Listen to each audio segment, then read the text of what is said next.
mengalami rombakan. Nah, hasil dari rombakan ini bisa nanti membentuk batuan sedimen. Salah satunya seperti itu. Gunanya apa nih kita belajar batuan sedimen? Nah, nanti batuan sedimen itu kita bisa tahu sejarah dari proses pembentukan di suatu tempat itu, lingkungannya dulu seperti apa dengan kita melihat batuan yang ada di situ. Misalkan di batuan sedimen kita menemukan ada fosil tertentu di batuan tersebut. Nah, kita bisa mengindikasikan dari fosil yang tertanam di batuan tersebut, dulunya ini lingkungan apa? Apakah dulunya ini lingkungan laut? Apakah dulu ini adalah lingkungan sungai atau danau? Atau memang dulunya adalah sebuah vulkan?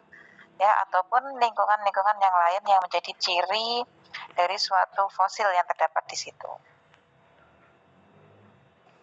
Nah, langsung saja masuk ke definisi batuan sedimen. Nah, ini batuan yang terbentuk akibat litifikasi, ya.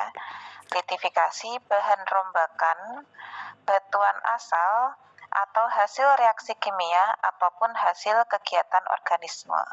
Jadi ada 3 hal di sini ya. Terbentuknya akibat litifikasi. Litifikasi itu nanti pembatuan, kita akan bahas lebih lanjut di belakang. Litifikasi apa yang akan dibatukan, yaitu bahan rombakan batuan asal. Bahan rombakan batuan asal. Jadi batuan asal ini tadi bisa dari 3 hal, batuan beku, batuan sedimen, ataupun batuan metamorf yang mengalami rombakan, sehingga kita sebut sebagai bahan-bahan rombakan atau bahan sedimen. Kemudian bisa juga terbentuk dari hasil reaksi kimia, bisa juga terbentuk dari hasil kegiatan organisme. Nah, kalau yang bahan rombakan ini kita juga bisa sebut sebagai hasil reaksi fisik atau mekanik. Ya, ingat ya, kan ada mekanik, fisik, kimiawi, dan organisme. Dulu ini juga saya rasa di SMA pernah dibahas. Nah, ciri-cirinya apa batuan sedimen? Ada unsur yang perlapisan, ada perlapisan di situ di batuan sedimen. Kemudian juga ada struktur, baik internal ataupun eksternal. Kemudian cirinya terdiri dari rombakan, dan ciri yang terakhir mengandung fosil. Nah, jumlahnya itu sangat sedikit kalau di bumi, tetapi persebaran di permukaan bumi itu tergolong besar. Jadi kalau misalkan kita jalan-jalan gitu ya, pergi kemana, kita kan berada di permukaan bumi. Yang paling banyak kita temui adalah batuan sedimen. Ya, 65% adalah batuan sedimen. Walaupun di bawahnya belum tentu dia batuan sedimen, bisa batuan yang lain, karena kalau jumlah secara keseluruhan di bumi itu sangat sedikit, kurang lebih 5%. Berarti sisanya kan batuan beku dan batuan metamorf ya. Tetapi kalau persebarannya di luar, di permukaan bumi yang terlihat itu cukup besar, 65%. Nah, kemudian sekarang kita masuk ke proses pembentukannya. Masih nyambung ya? Oke. Proses pembentukan batuan sedimen. Nah, diawali dari batuan asal yang tadi sudah saya sebutkan, bisa batuan beku, bisa batuan sedimen, bisa batuan metamorf ya, dari ketiga jenis batuan itu. Kemudian kita mengenal ada input energi, ada input energi. Input energi ini bisa dari tenaga endogen, bisa dari tenaga eksogen yang mempengaruhi, sehingga nanti terjadi pelapukan, weathering di sini ya, pelapukan. Nah, pelapukan baik yang bersifat fisik ataupun kimiawi, ya, yang mekanik ataupun kimiawi. Nah, nanti dari pelapukan ini bisa menjadi bahan rombakan atau bahan yang non rombakan. Ya, kalau yang rombakan biasanya berasosiasi dengan pelapukan yang fisik. Yang kimiawi artinya nanti ada sebuah batuan kemudian dia terpecah-pecah menjadi rombakan-rombakan, itu akibat pelapukan yang fisik. Sedangkan yang kimiawi ini biasanya berkaitan dengan yang non rombakan. Jadi hanya mengambil unsur-unsur kimia yang terkandung dalam batuan, kemudian terkena pengaruh secara kimiawi sehingga nanti membentuk batuan yang baru. Atau di sini kita akan membahasnya adalah batuan sedimen. Bisa juga dari organisme. Tadi ada satu lagi ya, selain mekanis, kimiawi juga ada organisme. Organisme itu juga ada yang membentuk pelapukan kimiawi, misalkan seperti lumut, itu kan dia memiliki unsur kimia akar-akarnya ya yang mampu nanti mengubah susunan ataupun juga dia bisa memicu pelapukan secara kimiawi dan dia tidak menghasilkan rombakan. Tetapi juga ada nih organisme yang Google Meet dah.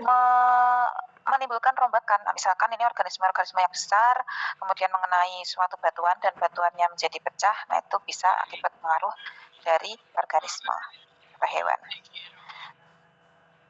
Nah, kemudian mengalami pembatuan ya setelah adanya pelapukan, kemudian tertransportasi, dia mengalami litifikasi atau pembatuan dan akan membentuk batuan sedimen. Ada yang ini ya, on mic ya? Gak ada, oke. Nah, batuan sedimen tadi di awal sudah saya katakan dibedakan menjadi dua ya, klastik atau tadi yang saya sering sebut rombakan, itu adalah klastik sama, dan ada yang non-klastik atau non-rombakan.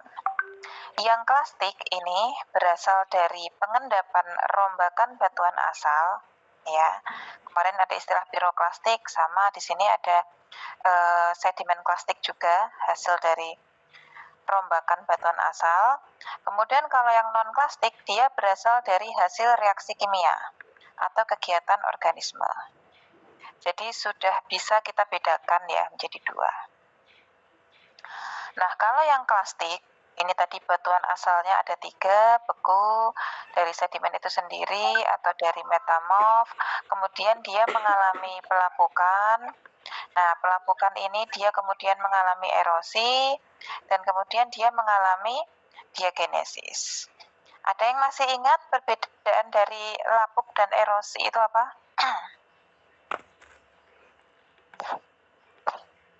Ada yang ingat? Saya Bu. Oke, silakan Ibnu Aden. Jika lapuk itu suatu batuan mengalami perombakan tetapi tidak terbawa ke tempat lain, sedangkan erosi suatu batuan mengalami pelapukan dan terbawa ke tempat lain, Bu. Oke, siap. Terima kasih Mas Ibnu. Betul. Jadi dari batuan asal tadi dia mengalami pelapukan ya, pelapukan secara fisik berarti di sini karena dia kan rombakan ya, hasil dari rombakan, artinya batuan asal terpecah-pecah, betul yang disampaikan tadi. Kemudian setelah lapuk dia mengalami erosi, yaitu ada perpindahan material. Material apa? Material rombakan ini tadi, material hasil pelapukan tererosi, artinya dia berpindah tempat, kemudian pada tempat tertentu dia akan mengalami diagenesis. Diagenesis ini nanti adalah pembatuan atau kita sebut juga istilahnya sebagai litifikasi. Nih, pembatuan. Contohnya apa? Contohnya adalah shell di sini, batu lempung. Awalnya rombakan berupa bahan lempung, ya. Anda dulu pernah ingat belum ya, ini baru semester 1 ya, nggak apa-apa. Ingat lempung ya, tahu ya lempung, kemudian ada hasil rombakan lempung, dia mengalami erosi, ya perpindahan material, kemudian pada suatu tempat dia akan memadat ya, membatu sehingga membentuk batu lempung, di mana batu lempung ini nanti ya sifatnya keras. Ada lagi contohnya adalah sandstone, batu pasir. Ini juga berasal dari rombakan yang berukuran pasir, bisa seperti itu awalnya tererosi, perpindahan, kemudian membatu. Kalau yang non-klastik, dia berasal dari hasil reaksi kimia atau kegiatan organisme. Bisa juga berasal dari penguapan, ya hasil penguapan. Misalkan di sini contohnya ada rock salt, batu garam ya, batu garam. Ada limestone juga. Nah, kalau batu garam ini berasal dari penguapan ya. Misalkan dulu kita kenal batu ini garam apa namanya yang warna pink itu, yang lagi in beberapa waktu yang lalu, garam Himalaya ya. Nah, Himalayan salt yang warna pink, tahu nggak teman-teman? Tahu ya? Belum tahu. Kalau saya dulu karena anak saya masih kecil waktu itu, berapa ya, 1 tahun yang lalu, 2 tahun yang lalu, masih empasi. Itu kan ibu-ibu muda diberi apa ya, kok di sosmed kalau kita gabung di sebuah akun ya, misalkan tentang empasi anak. Nah, itu ada salah satu nutrisionis gitu ya, yang menganjurkan penggunaan Himalayan salt, atau mungkin orang tuanya yang punya tensi itu juga menganjurkan menggunakan Himalayan salt atau garam Himalaya yang dia itu berwarna pink, dan garam itu disinyalir ya berasal dari pegunungan Himalaya. Nah, kok bisa garam ada di pegunungan, padahal garam itu kan berasosiasi dengan laut ya. Laut kan pasti jauh dari pegunungan. Nah, ternyata pembentukan dari garam, batuan garam ini, mineral garam, itu juga bisa di pegunungan akibat mineral-mineral adanya reaksi kimia. Dulu misalkan ada danau di dekat pegunungan gitu ya, pasti kan biasanya juga berasosiasi dengan adanya kaldera ya. Ada danau, kemudian dia, atau misalkan tubuh air asin yang lain ya, laguna pun juga bisa, yang dia tidak ada supply lagi dari air hujan, tidak ada supply dari air sungai, tidak ada supply dari air bawah permukaan. Kemudian kan air yang ada di tubuh air tersebut pasti mengalami penguapan ya, ada evaporasi. Menguap, lama-lama airnya habis dan meninggalkan mineral-mineral garam yang ada di situ. Bisa nanti terbentuk rock salt, atau yang kita kenal sekarang ada Himalayan salt. Ya, nanti cari ya, beli. Tapi itu mahal harganya ya. Cukup mahal dibanding garam beriodium yang biasanya dikonsumsi sehari-hari di dapur gitu ya. Nah, kemudian itu contoh dari hasil reaksi kimia ataupun juga berasosiasi dengan hasil dari proses evaporasi atau penguapan. Kemudian prosesnya, pembatuannya kita sebut diagenesis atau litifikasi. Ya, ini sebenarnya pengertiannya ya paling mudahnya yang di bagian kanan ini, proses perubahan sedimen menjadi batuan sedimen. Jadi bahan rombakan itu kan bahan-bahan sedimen ya. Tadinya batu, kemudian dia terpecah. Kalau dia secara mekanik, secara fisik terpecah menjadi bahan-bahan sedimen. Ya, proses diagenesis adalah proses perubahan sedimen itu menjadi batuan sedimen. Kalau menurut pengertian dari ahli yang lain adalah merupakan perubahan kimia, fisik dan biologis yang mempengaruhi sedimen atau batuan sedimen setelah pengendapan terjadi. Ya, jadi tidak termasuk pelapukan dan metamorfosis, ini tidak termasuk itu. Jadi diagenesis atau litifikasi itu khusus proses pembatuannya. Jadi bagaimana tadi awalnya bukan batu menjadi batu, itu litifikasi. Lalu apa saja yang terjadi dalam proses litifikasi? Ya, ada 3 hal. Ada kompaksi, ada sementasi, ada rekristalisasi. Sebelum sampai sini ada yang ditanyakan dulu teman-teman? Sambil saya minum ya.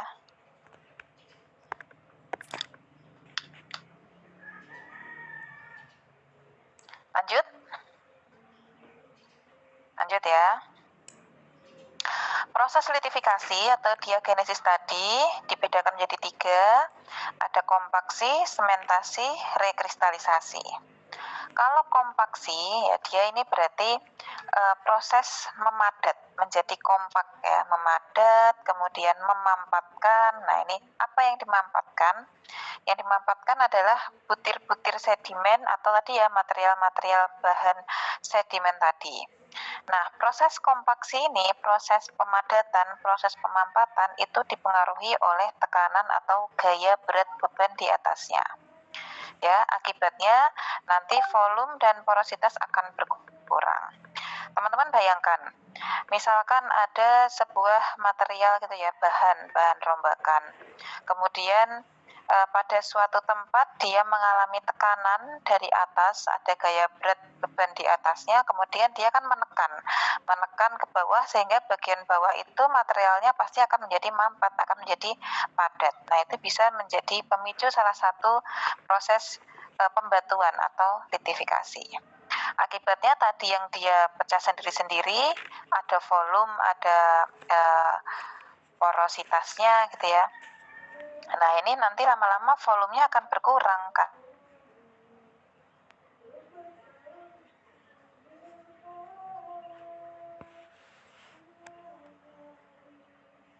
Kan batuannya atau butir-butirannya berarti hubungannya dengan ikatan ya di sini. Jadi sementasi ini nanti adalah material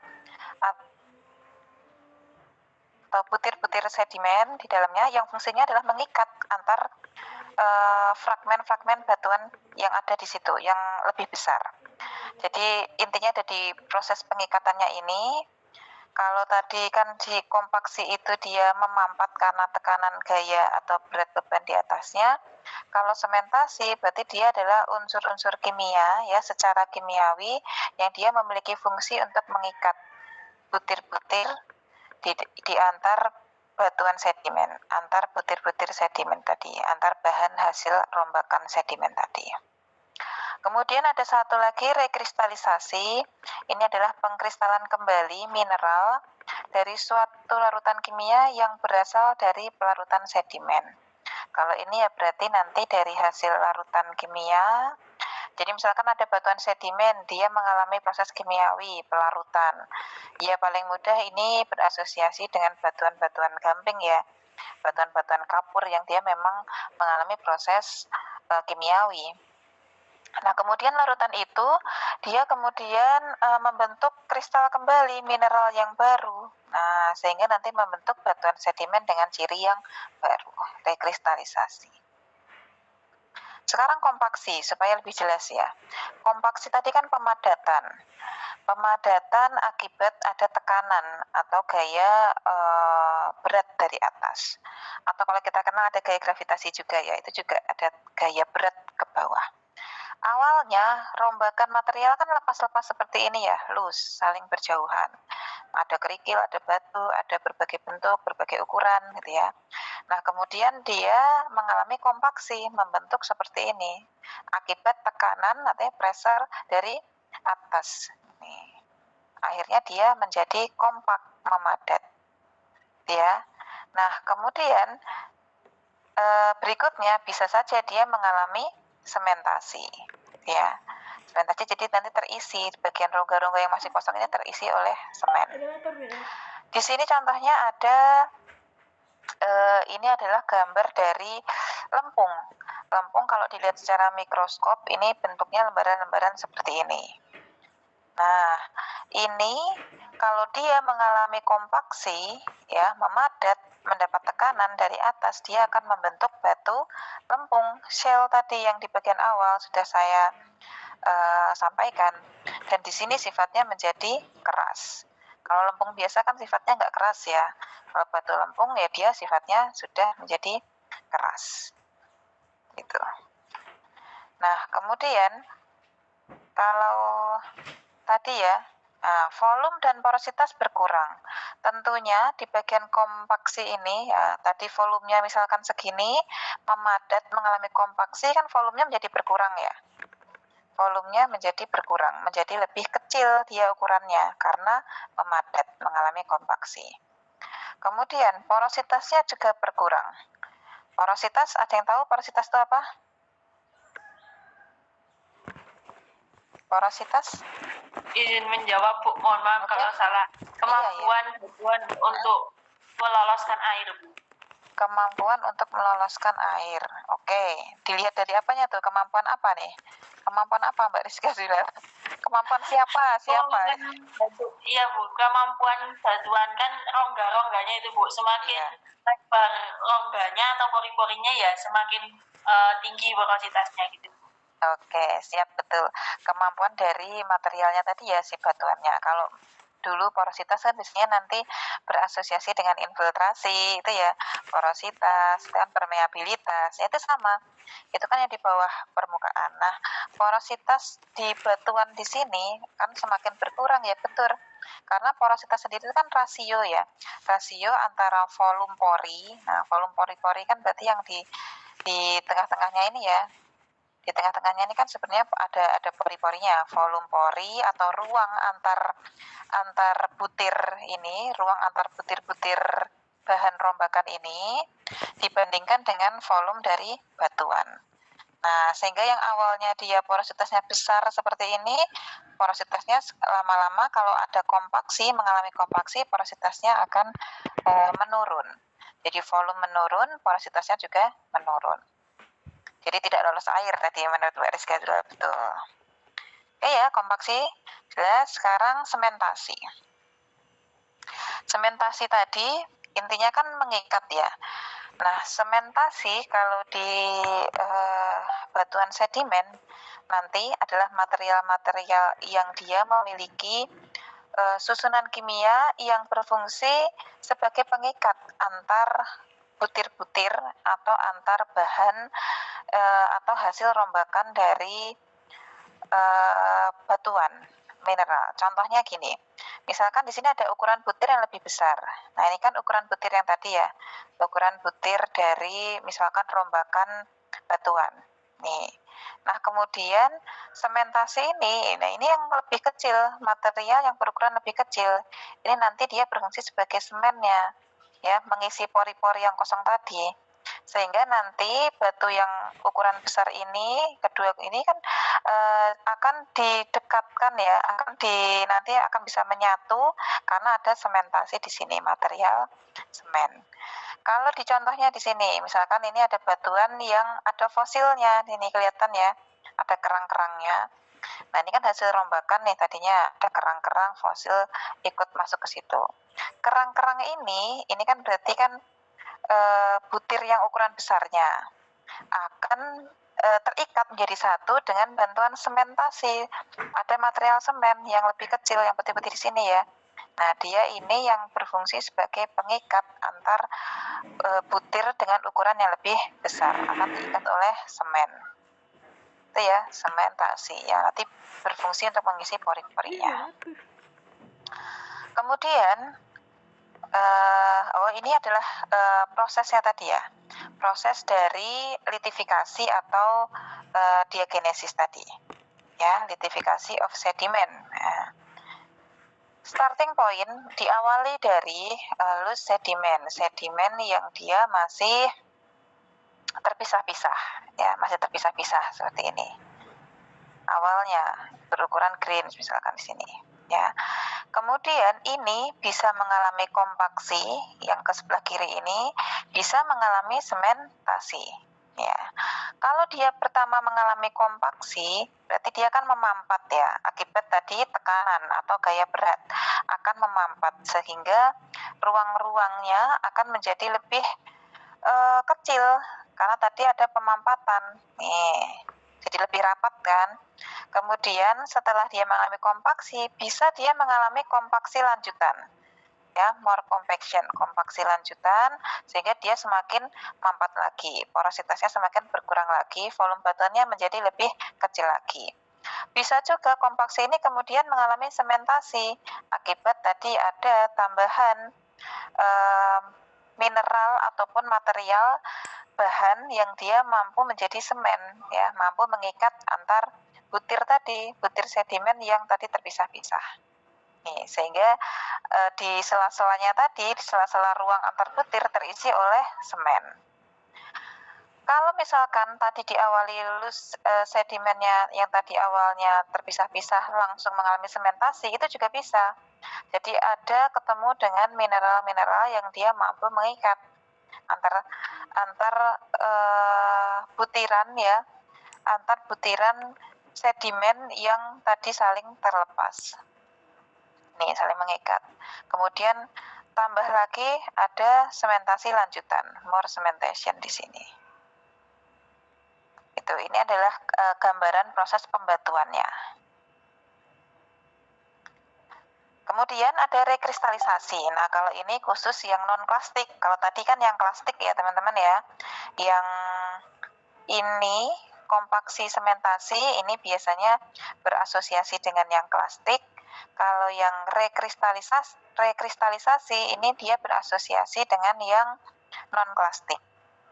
Ya, yang kimiawi. Contohnya di sini ya batuan gamping ya. Batuan gamping atau batuan yang mudah larut. Paling mudah kan gamping dan turunannya ya, gypsum, dolomit, itu kan turunan-turunan dari batuan gamping yang dia sifatnya mudah larut akibat terkena air ataupun terkena asam ya. Terkena asam pun juga dia mudah larut. Sehingga kalau mudah larut tentunya unsur-unsur kimia itu kan akan berubah ya, akan berubah, kemudian bisa juga dimasuki mineral lain di situ sehingga nanti membentuk batuan sedimen yang unik dan bermacam-macam. Oke, sampai sini ada yang bertanyakan dulu?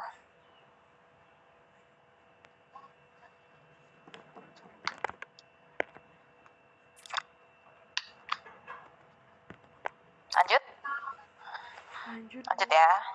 Oke, Rizky Azulal mau tanya dulu. Silakan Mbak Rizky Azulal. Izin bertanya. Iya. Diagenesis yang tadi yang pertama kompaksi itu bukan akibat tekanan atau gaya berat beban di atasnya.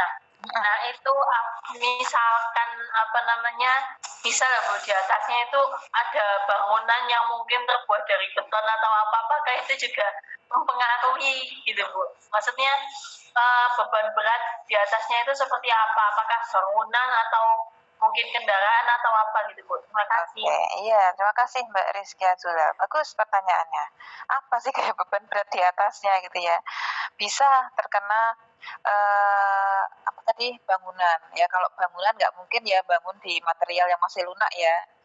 Ya bisa nanti betonnya mengenai, bisa jadi bagian bawah jadi terkompaksi, bisa terkena hewan besar yang dia berat. Misalnya kalau zaman dulu kan ada hewan-hewan besar, zaman sekarang pun juga ada, masih ada ya. Itu juga bisa mempengaruhi kompaksi, kayak beban berat di atasnya. Terkena batu yang lebih besar juga bisa. Terkena dahan pohon besar, misalkan ada yang jatuh, gitu ya. Terkena itu juga bisa. Pokoknya segala sesuatu yang dia memang sifatnya berat, lebih berat, yang dia nanti akan memicu menekan ke bagian bawah ya, menekan ke bagian bawah, kemudian bagian bawah itu yang tadinya kalau misalkan sedimen itu lunak atau dia masih loose, masih terpisah-pisah gitu ya, masih terlepas-lepas, loose kan terlepas-lepas ya, itu dia akan mampat. Akibat tadi tekanan dia nggak bisa lagi lari gitu ya, jadi dia akan termampat sehingga mengalami kompaksi. Baik Bu, terima kasih. Oke. Lanjut lagi teman-teman. Lanjut ya. Oh ada yang bertanya, oke. Uswatun khairun nisa. Silakan. Baik Bu, terima kasih. Izin bertanya. Jadi kan batuan sedimen ini berasal dari rombakan batuan. Nah penyebab rombakan batuan tersebut tuh apa sih Bu? Terima kasih. Oke, ada yang bisa membantu Mbak Uswatun penyebab tadi kok bisa ada rombakan batuan? Teman-teman tadi mungkin sudah paham pembahasan di awal tadi. Terombaknya karena apa? Rizky Bayu, oke silahkan.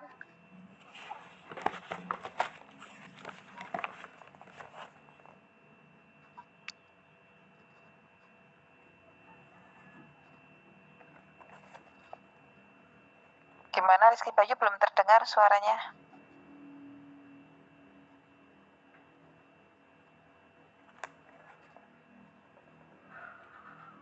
Sinyalnya kurang bagus mungkin ya? Atau saya yang tidak mendengar? Baik Bu, izin menjawab pertanyaan dari Mbak Uswatun. Menurut saya pengembakan batuan pada batuan sedimen itu yang pertama disebabkan oleh adanya pengendapan. Nah, pengendapan itu pengendapan oleh pengendapan. Nah, pengendapan yang disebabkan oleh angin ataupun air tersebut akan membuat material yang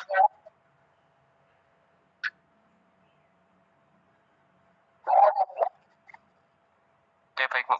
Pengendapan oleh air dan angin tersebut akan membuat material batuan yang lebih kecil dapat berubah menjadi material lebih. Oke, ya Mas Rizky Bayunya agak keputus-putus suaranya. Oke, tadi pengendapan. Ada lagi teman yang lain yang mau memberi usulan rombakan material sebagai bahan tadi ya dalam proses pembentukan batuan sedimen itu terjadi karena apa? Di awal tadi sudah saya singgung. Maulana Robi, oke, silahkan. Sebentar, kalau dari, maaf Bu, saya izin tadi sedikit terlambat masuk.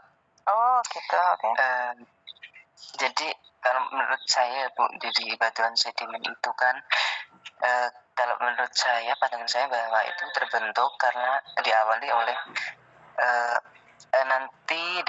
erosi atau pelapukan suatu batuan dan diangkat nanti material yang udah melapuk atau suatu material batuan itu yang terbentuk lebih kecil itu nanti akan transportasi di suatu tempat dan berkumpul di suatu titik gitu Bu. Jadi yang lama-kelamaan karena tertumpuk itu atau berkumpul di satu titik itu akan membentuk suatu batuan baru dan lebih padat.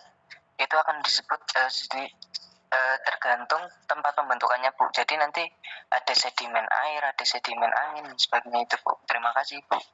Oke Mas Maulana, diawali dari proses pelapukan tadi ya, kemudian tertransportasi. Oke, betul itu. Jadi Mbak Uswatun, hasil rombakan atau material rombakan sebagai bahan tadi dalam proses litifikasi atau pembatuan dan nanti menjadi batuan sedimen tertentu itu memang diawali oleh proses pelapukan ya. Slide yang ini ya, nah slide yang ini. Nah, awalnya kan kalau di permukaan bumi ya, kita kan mengenal ada batuan beku yang sudah ada ya, batuan beku, batuan sedimen, batuan metamorf. Nah, kemudian batuan ini menjadi batuan asal dalam pembentukan batuan sedimen yang baru. Ya, batuan asal ini itu kan terkena ya, ada input energi, terkena tenaga endogen, terkena tenaga eksogen. Nah, kemudian dia akan mengalami pelapukan. Sehingga pelapukannya pun bermacam-macam, ada pelapukan fisik atau mekanik, ada pelapukan kemis atau kimiawi, ada juga yang